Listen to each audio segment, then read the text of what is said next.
நீங்க எல்லாரும் எனக்கு இன்னொரு உறுதிமொழியை ஒன்று கொடுக்கணும்.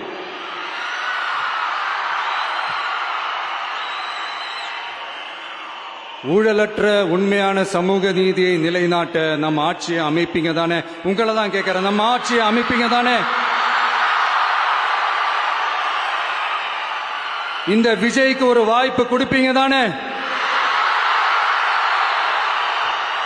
உண்மையிலேயே கொடுப்பீங்க தானே? இந்த விஜய நம்புறீங்க தானே? ஒவ்வொரு வீட்லயும் விசில் சத்தம் கேட்கும் தானே? அந்த விசில் சத்தம் ஒவ்வொரு பூத்திலையும் புயலா ஒலிக்கும் தானே? Thank you thank you thank you.